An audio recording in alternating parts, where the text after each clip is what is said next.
kami dari kelompok pengenalan algoritma BFS dan DS. kami di sini akan menjelaskan seputar aplikasi yang melibatkan dua algoritma tersebut. Nah, kami di sini akan memperkenalkan diri kami masing-masing. Yang pertama ada Simol Agus Matutak. saya Lutfi Ramadhani. Saya Jonas Tiga Ragu Sinaga.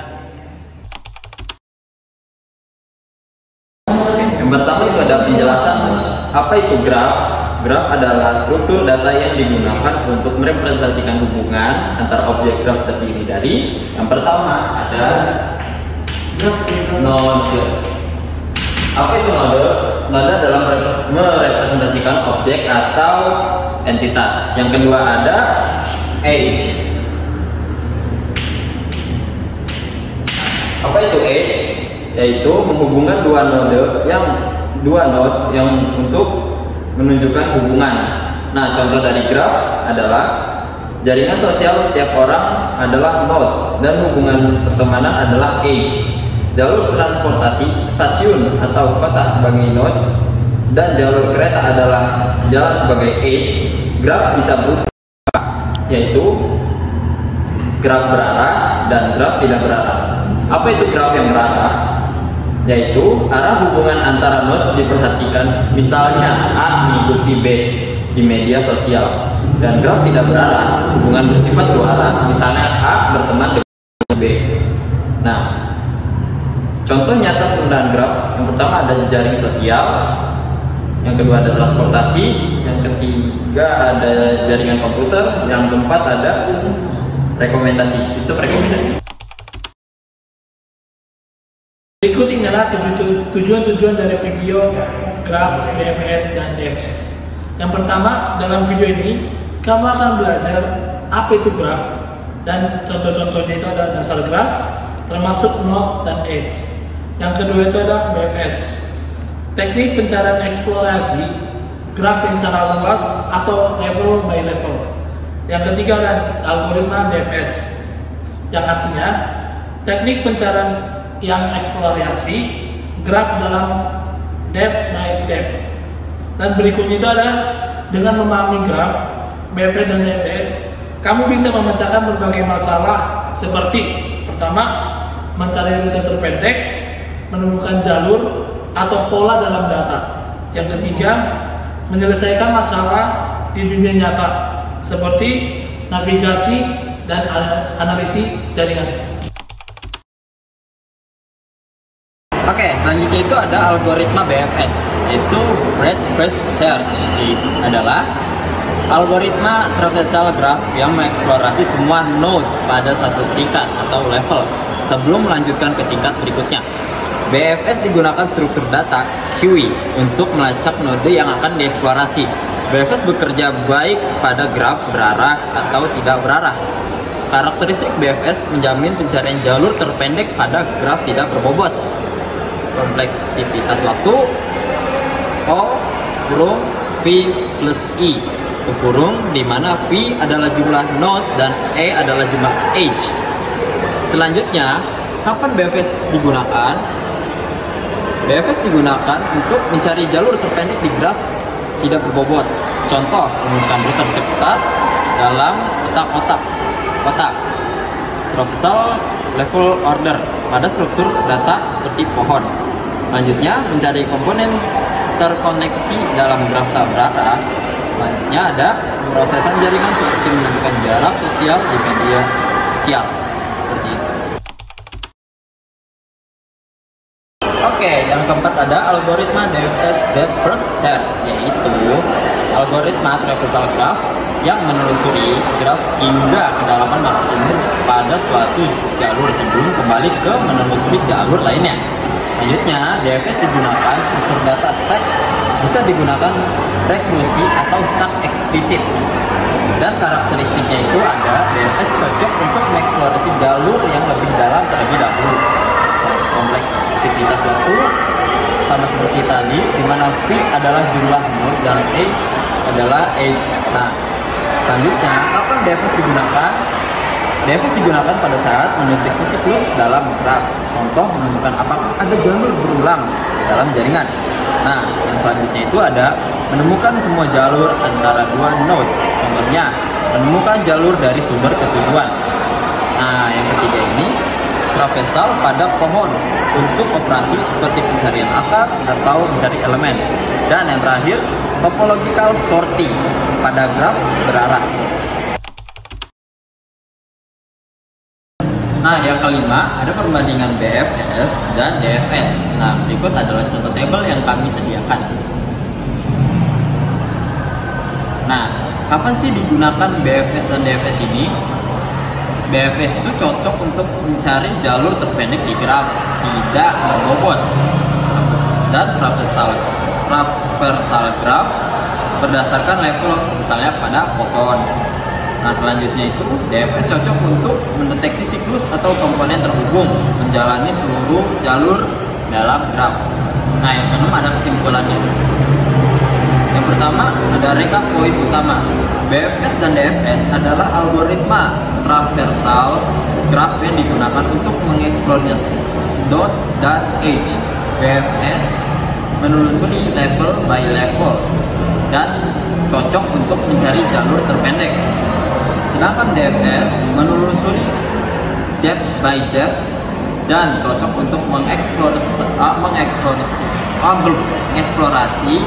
mendalam atau mendeteksi siklus. Nah, yang terakhir ada ajakan. Coba implementasikan BFS dan DFS pada graf sederhana menggunakan kode, menggunakan algoritma yang sesuai dengan masalah yang ingin diselesaikan.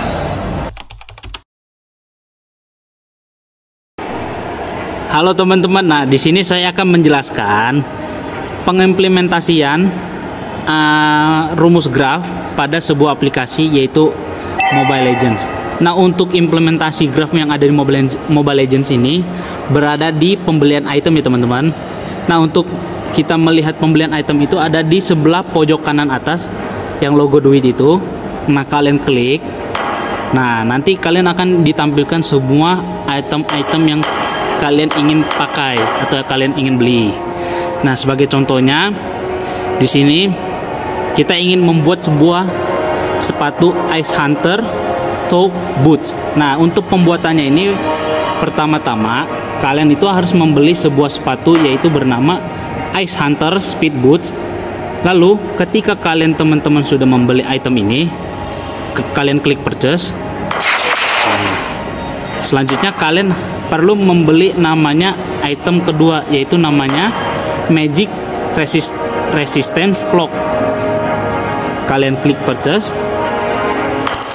Nah, nanti kalian otomatis akan disarankan sama pihak game Mobile Legends ya untuk membeli sepatu yang bernama Ice Hunter Toe Boots ini teman-teman, seperti itu.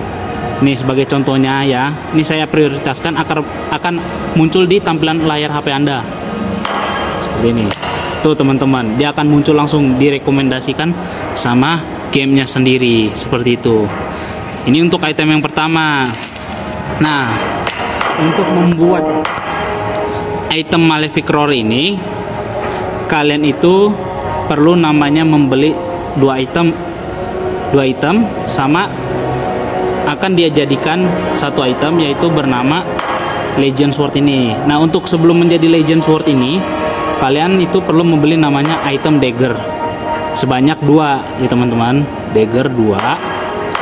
Jika kalian sudah beli 2 seperti ini, nah, kalian akan bisa membentuk sebuah item yang bernama Legend Sword. Nah, jika kalian sudah bisa membuat item ini, kalian klik saja beli.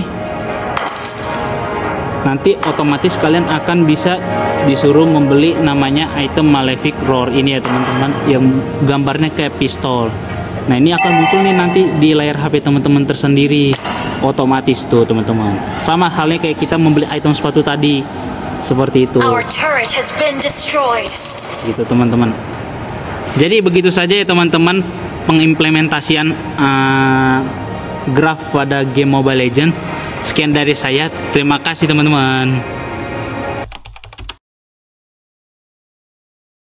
Halo teman-teman, nah selanjutnya ini ada contoh dari graf yang tidak berarah ya teman-teman ya.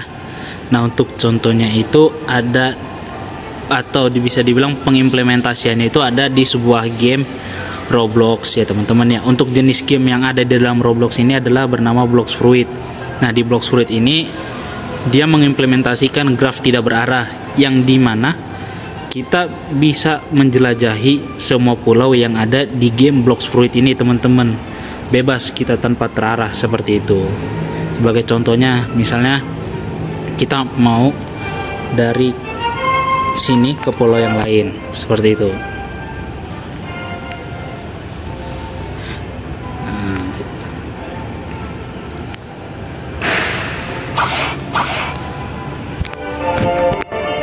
Nah ini teman-teman, kita di sini bisa bebas nih teman-teman, mau ke pulau yang mana saja berlayarnya.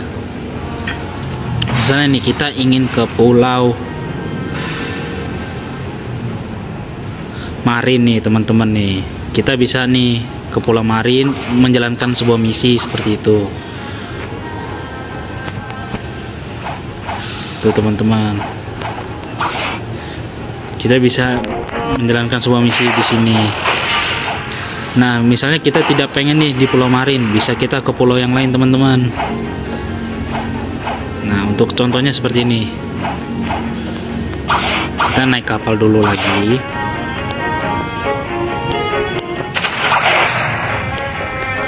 Nah,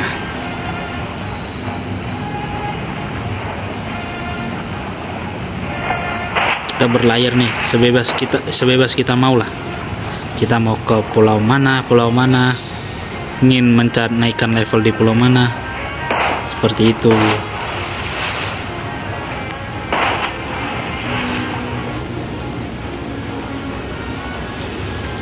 Nah ini untuk contoh ke pulau terakhir ya teman-teman ya, yaitu pulau yang bernama Pirate Village teman-teman. Nah di sini kita bisa nih menjalankan misi. Nah untuk menjalankan misinya itu ada di sini teman-teman, tulisannya bernama quest. Nah kalau kita sudah mengambil questnya seperti ini, pirate, terus kita pilih confirm, kita bisa menjalankan misi yang ada di pulau sini seperti itu. Tuh.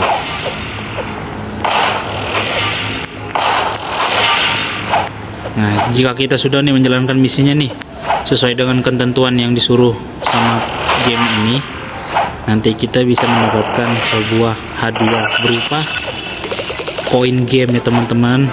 Nah, nanti koin game ini bisa dibeli item-item yang lain seperti itu tuh. Jadi gitu saja ya teman-teman ya, implementasi graf pada sebuah game Blox Fruit. Sekian dari saya, terima kasih.